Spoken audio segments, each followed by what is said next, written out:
I was probably 5 years old and I wanted a dog.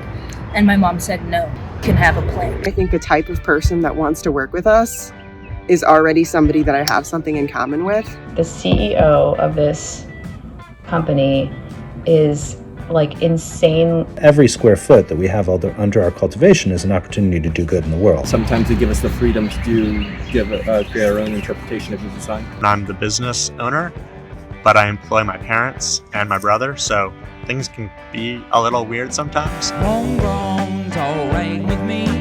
Homegrown is the way it should be. Homegrown is a good thing.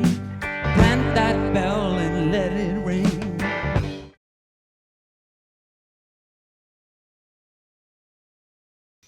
I'm Justin West, CEO and co-founder of ThriveLot.com. We connect ecosystems experts all across America with clients who are looking for beautiful, lush, bountiful ecosystems on their property. So we're transforming yards into self-sustaining ecosystems with things like pollinator gardens and vegetable gardens and forest gardens and all kinds of just beautiful structures. And I'm really excited for you to see this reel where you're going to meet some of our ecosystems experts that are making this happen all across the country.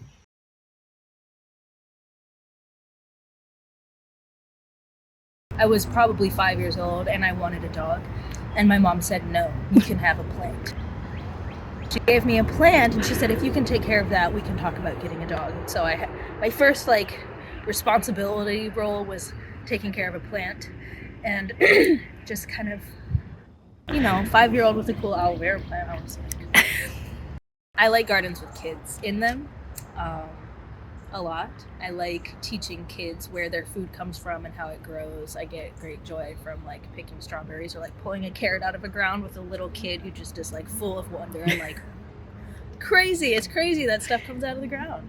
I have met a plethora of strange and amazing people working this job particularly, but the people who are interested in growing gardens are wide range, huge wide range of people. So most definitely got some really, really awesome, really interesting, kind of strange clients.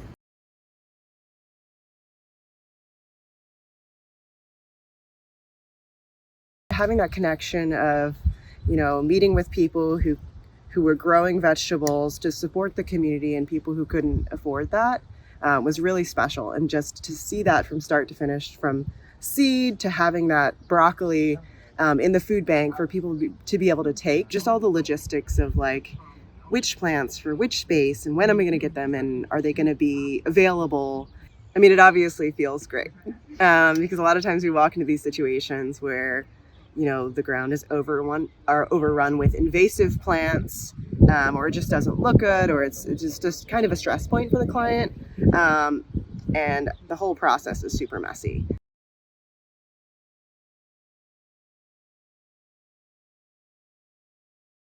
When I was in college, I switched majors many, many times. I think I had 7 different majors in total throughout those 3.5 years.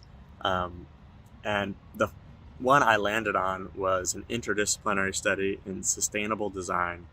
So I basically combined ecology, landscape architecture, and environmental engineering into my own major. I'm the oldest son and I'm the business owner, but I employ my parents and my brother, so things can be a little weird sometimes.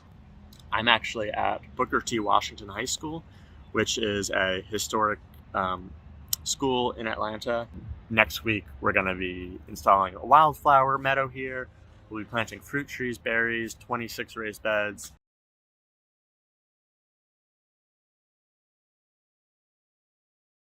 I think the ones that I get the most excited about are the ones that somebody's yard just looks like crap when we get there, just bare dirt, garbage, whatever, mosquito infested, and we will come in and clean it all out and just ping, in 2 days, it's like a completely new transformation.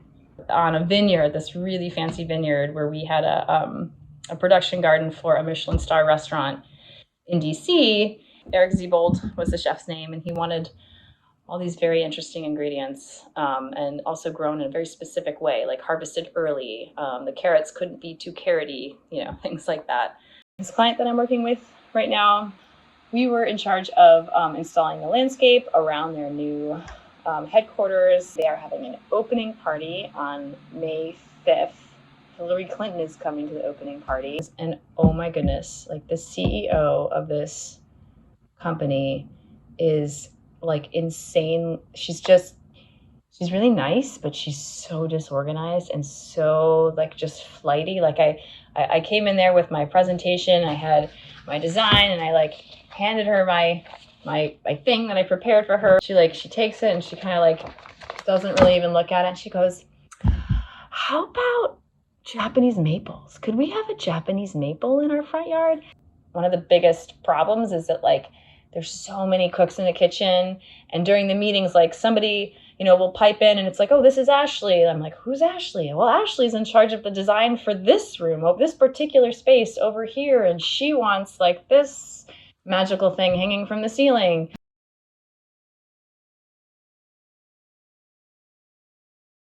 I've always been passionate about food and about earth, right? So that experience of walking out into the yard, or even younger as a child, walking out into the woods and picking wild berries and bringing those back and eating them in my cereal, I feel like that was a catalytic experience for me. Like that was just like the most exciting thing for me, is finding ripe berries in the woods. If I sold my house and got rid of all my stuff and was just couch surfing and waiting for the universe to give me a message, and a friend of mine called me up, or not even a friend, a woman who I'd met at a festival, and she said, "Hey, have you ever heard of permaculture?" And I was like, "I think so." She said, "Great, because I need an intern. But before you can be my intern, I need you to call these guys out in Orcas Island and sign up for a permaculture design certificate course."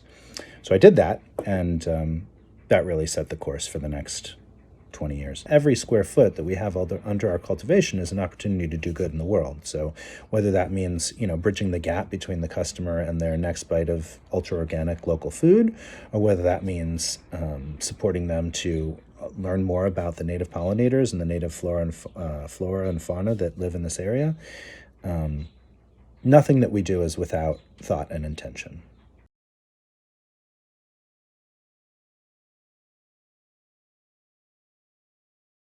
Some of my favorite types of projects are smaller projects, maybe one-day builds where we're putting in a couple of raised garden beds, maybe a trellis on them, and then nice perennial herb section around the base of it.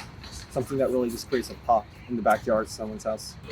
Definitely meet very different types of clients. Some of them are very familiar with gardening and want to be more, we don't have a lot of questions for us. Sometimes they're very new to gardening and they want to ask us a dozen questions. Sometimes they want to know exactly what we're going to be doing, and sometimes they give us the freedom to create our own interpretation of the design. I think seeing the final transformation is very exciting because we are starting from scratch and creating something completely new that somebody will be able to enjoy for years to come.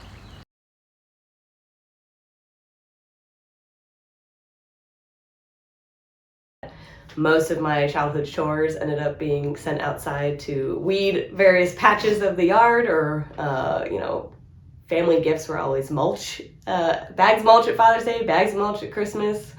So there are a number of challenges when installing gardens in an urban environment. I think some of the things that you run into are underground mysteries. So, you'll go, you do the site visit and the consultation, and you'll think you have a plan, and then the crew will dig up an old car engine that's right underneath where the garden's supposed to go. Or one time we hit a cache of syringes underground in a garden. So having to kind of pivot when we find something unexpected, a treasure, if you will. Weather is always definitely a thing. We don't reschedule for anything, pretty much. Luckily here, snow isn't as big of a deal, but we work in the rain, we work in the sleet, we work in the 100+ degrees, the humid, swampy DC summer. We can do the best we possibly can to put in your garden, and we'll plant everything just right, but sometimes, we have a hailstorm or a freak cold spell or a drought, and nature doesn't always care how much you paid for your garden or what a good job that we did putting it in, and things sometimes will die. So kind of having to toe the line of explaining that to people can be kind of challenging.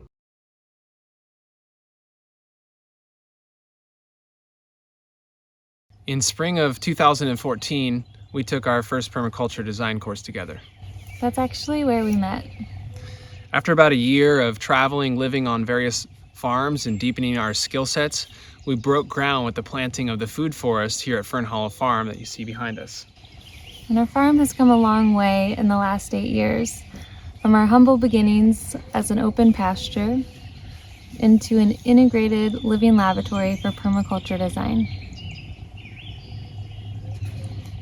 This year, we will be hosting our second annual permaculture design course, where we, along with an amazing team of teachers from a variety of backgrounds and specialties, will share what we've learned in a hands-on, supportive environment that caters to newcomers and more experienced practitioners alike. As it was for us and many others, taking a permaculture design course is a springboard towards a new ecologically centered trajectory.